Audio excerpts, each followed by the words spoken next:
أعوذ بالله من الشيطان الرجيم. بسم الله الرحمن الرحيم.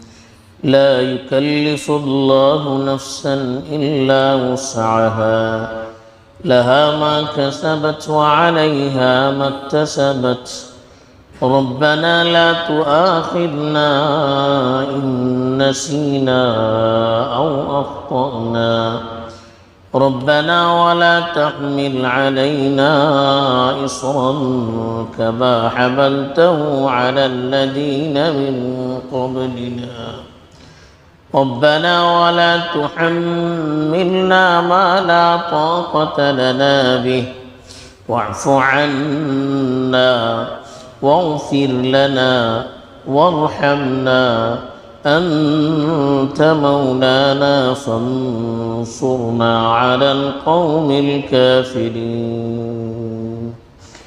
الحمد لله رب العالمين والعاقبة للمتقين والصلاة والسلام على سيد الأنبياء والمرسلين خاتم النبيين محمد وعلى آله وصحبه أجمعين أما بعد. اب جو آیت تلاوت کی گئی ہے یہ سورۃ البقرہ کی آخری آیت ہے. پیچھے جو آیت تھی اس میں اللہ تعالیٰ نے بتایا تھا کہ وَإِن تُبْدُوا مَا فِي أَنفُسِكُمْ أَوْ تُخْفُوهُ يُحَاسِبْكُمْ بِهِ اللَّهُ. اب اپنی اندرونی چیزوں کو ظاہر کریں گے یا اس کو چھپائیں گے اللہ تعالیٰ یقیناً اس کا حساب لے گا. تو بتایا گیا تھا کہ اس سے مسلمانوں کو بڑی پریشانی ہوئی کہ دل کے اندر جو خیالات آتے ہیں وسوسے آتے ہیں عام طور پر انسان کا اپنا کنٹرول ان پر ہوتا نہیں ہے. اس کا بھی اگر حساب ہوا تو بڑی مشقت ہو سکتی ہے. صحابہ نے اس کا اظہار کیا تو اللہ کے رسول صلی اللہ علیہ وسلم نے ان کو قبول کرنے کے لیے کہا کہ جو اوپر سے اللہ کی طرف سے احکام آئیں اس کو قبول کیا کریں. جب مسلمانوں نے اس کا اقرار کیا قبول کیا تو پھر یہ دو آیتیں نازل ہوئی تھی. تو پیچھے چونکہ کہا گیا تھا کہ اللہ تعالیٰ ہر چیز کا حساب لے سکتے ہیں. اب جو آیت تلاوت کی گئی اس میں بتایا گیا کہ اللہ کی قدرت تو یہ ہے کہ اللہ دل کی کیفیات اندرونی جذبات احساسات وسوسوں ان ساری چیزوں کا حساب لے سکتے ہیں. لیکن اللہ تعالیٰ لیتے نہیں ہیں بلکہ اللہ انسان کو جتنی طاقت اور صلاحیت ہے اتنے ہی کا مکلف کرتے ہیں. اس سے زیادہ کا مکلف نہیں کرتے ہیں. جس چیز کی طاقت انسان کو نہ ہو اس طرح کے احکام اللہ کی طرف سے پھر انسانوں کو دیے نہیں جاتے ہیں. اسی لیے کہ لا یکلف اللہ نفسا الا وسعہا. اللہ تعالیٰ کسی انسان کو اس کی طاقت سے زیادہ کا مکلف نہیں کرتے.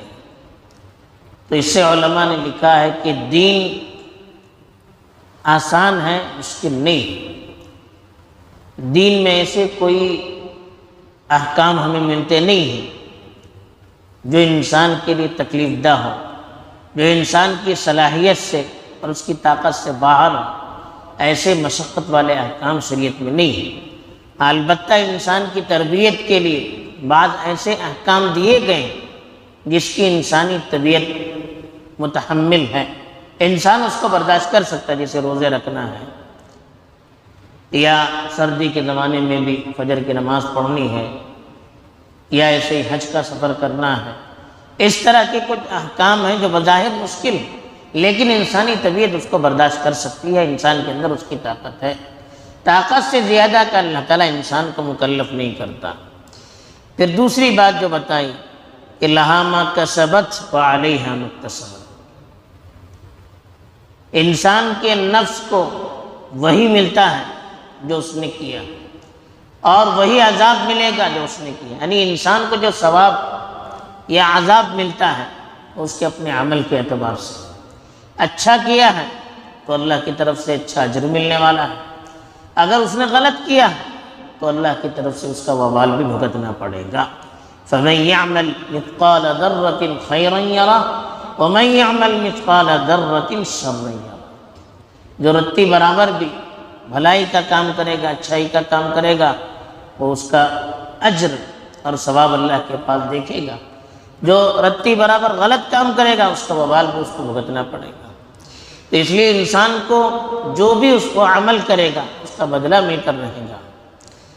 پھر آخر میں اللہ کی طرف سے دعا سکھلائی گئی کہ ربنا، اے ہمارے پروردگار، لا تؤاخذنا، ہمارا مواخذہ نہ کر، ان نسینا او اخطانا، اگر ہم بھول جائیں یا غلط کام کر جائیں۔ بھولنے کا مطلب احساس کے بغیر کوئی کام کیا، معلوم نہیں، یاد نہیں۔ اور غلطی کا، خطا کا مطلب غلطی سے کوئی کام کرنا، آپ کو معلوم نہیں ہے غلط ہے، آپ نے کر دیا، یا کسی چیز کو آپ نے صحیح سمجھ کر کیا، وہ چیز غلط ہوئی۔ تو جان بوجھ کر غلط کام نہیں کرنا، بلکہ انجانے میں کوئی غلط کام کر بیٹھنا۔ اور بھولنے کا مطلب غفلت ہو جانا۔ تو اللہ نے کہا کہ دعا مانگے، ربنا لا تؤاخذنا۔ یہ ایمان والوں کی شان ہے کہ اچھے عمل بھی کرتے ہیں اور پھر اللہ سے دعائیں بھی کرتے رہتے ہیں کہ اللہ اگر ہم بھول جائیں یا ہم خطا کر جائیں، غلطی کر جائیں تو ہمارا مواخذہ نہ کر، ہماری پکڑ نہ کر۔ اسی لیے حدیث میں آتا ہے کہ اللہ تعالیٰ نے اس امت کی بھول چوک کو اور اس امت سے جو غلطی کی ہے اس کو معاف کر دیا۔ ربنا ولا تحمل علینا اصرا، اصر کہتے ہیں بوجھ، اے اللہ ایسا بوجھ ہم پر لاگو نہ کر، کما حملتہ علی الذین من قبلنا، جیسے ہم سے پچھلی قوموں پر آپ نے بوجھ ڈالا تھا، یعنی ایسے سخت احکام اے اللہ ہمیں نہ دے جو ہم کر نہ سکیں۔ جیسے پچھلی قوموں پر بعض سخت احکام تھے، ان کی کپڑوں پر اگر کوئی نجاست لگ جاتی تو انہیں اس کپڑے کے حصے کو کاٹنے کے لیے کہا گیا ہے۔ اگر کوئی قتل کرے کسی کو تو اس قتل کا جو بدلہ تھا یا اس کی جو سزا تھی یا قتل کی توبہ کے لیے شرط تھی کہ انسان اپنے آپ کو قتل کر دے۔ ایسے ہی ان کے لیے زکوٰۃ پاؤ حصہ تھا، 4 حصوں میں سے 1 حصہ، اتنا سا، ہمارے یہاں 2.5% تھا، وہاں 25% زکوٰۃ تھی۔ اتنے سخت احکام ان پر تھے، لیکن اس امت پر اللہ نے اس طرح کے احکام نہیں دیے، بلکہ اس نبی کی خصوصیت بتائی، وَيَضَعُ عَنْهُمْ إِصْرَهُمْ وَالْأَغْلَالَ الَّتِي كَانَتْ عَلَيْهِمْ، جو سختیاں اور بیڑیاں ان پر تھی، ان بیڑیوں اور سختیوں کو ہٹانے کے لیے رسول اللہ صلی اللہ علیہ وسلم تشریف لائے تھے۔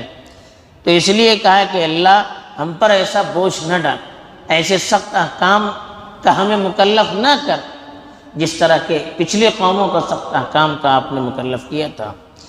ربنا ولا تحملنا ما لا طاقت لنا به، اے اللہ ایسا بوجھ ہم پر نہ ڈال جو ہم سہار نہ سکیں، جو ہم اٹھا نہ سکیں، جس کی ہمیں طاقت نہ ہو۔ ایسا بوجھ، ایسی مصیبت میں ہمیں مبتلا نہ کر، ایسی پریشانی میں مبتلا نہ کر جس کو ہم سنبھال نہ سکیں۔ واعف عنا، اے اللہ اپنے سلسلے میں جو کوتاہیاں ہوتی ہیں، درگزر کا معاملہ فرما۔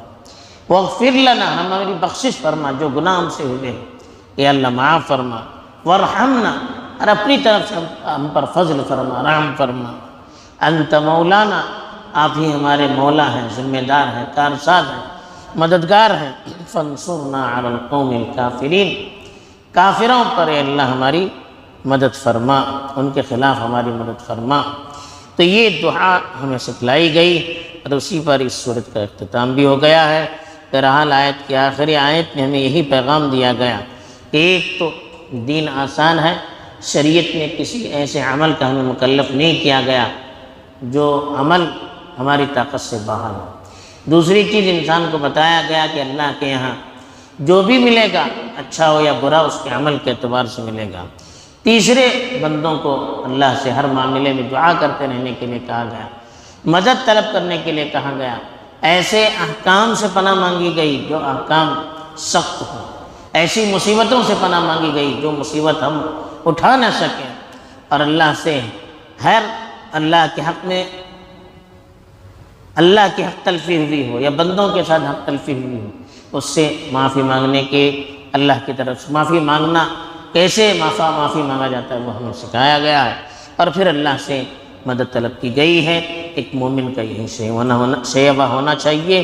اسی پر اس صورت کا اختتام ہوتا ہے۔ اللہ تعالیٰ اس کے پیغام کو سمجھ کر عمل کرنے کی توفیق دے۔ وآخر دعوانا الحمدللہ۔